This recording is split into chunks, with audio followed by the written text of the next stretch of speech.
Despite losing at UFC 310 to Shavkat Rakhmonov, Ian Machado Garry's stock rose on Saturday.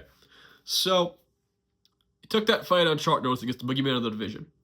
And Ian Machado Garry was predicted to kind of be submitted and, to just be taken down and submitted eventually. And Shavkat would, get the job done and get his 19th finish, make the fight look easy. Wasn't the case. Shavkat had a really hard time taking Ian down. He wasn't really able to do so very often in those early rounds. He eventually got him down, and Ian still survived. I think Ian's grappling, something that has really improved in the last year, so training with Diego Lima and Charles Oliveira, which started about early 2024, I think in January, and that's going to make a huge difference for Ian Machado Garry, being a submission threat and a threat in striking. That dual threat, that's what you need to be a champion in the UFC these days. I think Shavkat clearly won that fight 3-2. Ian got better as that fight went on. In that 5th round, he literally submitted Shavkat. That would have been insane. That was the most least likely option heading into this fight. Just because Shavkat's just such a good grappler. But I think moving forward for the UFC, fights that they want to see for Ian Machado Garry moving forward, Leon Edwards is a really interesting option. Leon Edwards, former welterweight champion. He has some history with Ian Machado Garry. These guys trained together. Ian trained at Leon's gym up until December of last year. And then Ian Machado Garry was told that he needs to leave by Leon Edwards. He's too much of a distraction on social media. This was at a time where Ian Machado Garry was being harassed online by Sean Strickland and Colby Covington and their fan bases.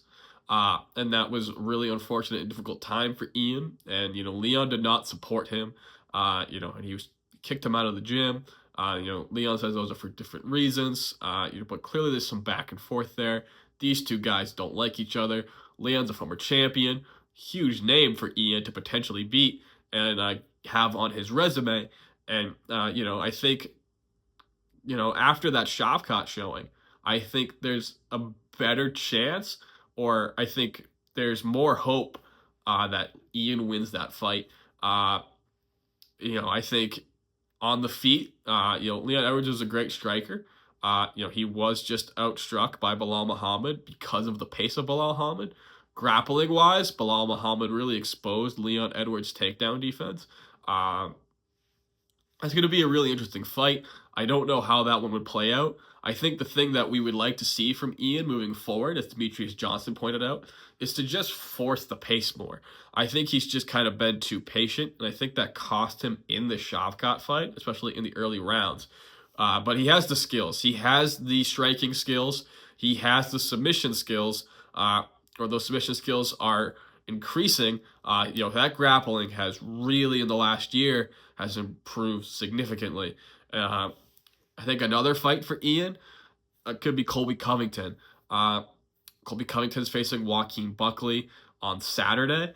Ian said how if he could, the biggest hope he would have is that after the Shavkat fight, he could fly to Tampa, tell Joaquin Buckley to step aside, and that he would fight Colby Covington, as he hates Colby Covington. And rightfully so. When you think of UFC heels and bad guys in history, I think the first person that everyone thinks of is Colby Covington. Whether it's a character or really Colby Covington, the things that Colby Covington has said to build fights, has said to other fighters, are despicable. He's pretty low. And maybe it is a character, maybe it's not, but he's not liked. And, the things he said about Ian's family, it's really personal. And Ian has said some pretty personal things back to Colby Covington. And that is probably the biggest rivalry that the UFC has had between fighters who have not fought each other. So I think that's a really interesting fight moving forward, kind of a grudge match sort of deal. And I think after that showing against Shavkat, I think, it's pretty clear that Ian could probably handle Colby Covington's wrestling. For Colby Covington, I think that fight's a massive risk. I think he knows that's a massive risk. The former welterweight title challenger, he's getting older in his career. Does he really want to fight young up-and-coming guys who can beat him? I don't think he wants to be, I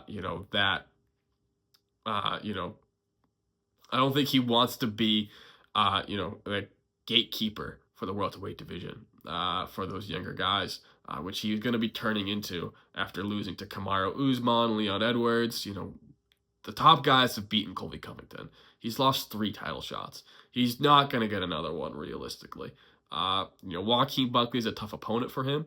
But it's interesting that he did choose to fight Joaquin Buckley when, Ian has said that fight has been on the table and Colby Covington just doesn't want that fight. But Colby Covington, Ian Machado Garry, I think that's a fight that people want to see. It would be a really interesting matchup for the UFC moving forward. If Joaquin Buckley wins that fight, I think Joaquin Buckley versus Ian Machado Garry is a very interesting matchup as well. Joaquin Buckley has really risen those welterweight rankings rather well as well. So Ian Machado Garry, he has a lot of options moving forward, and his stock has rose following UFC 310.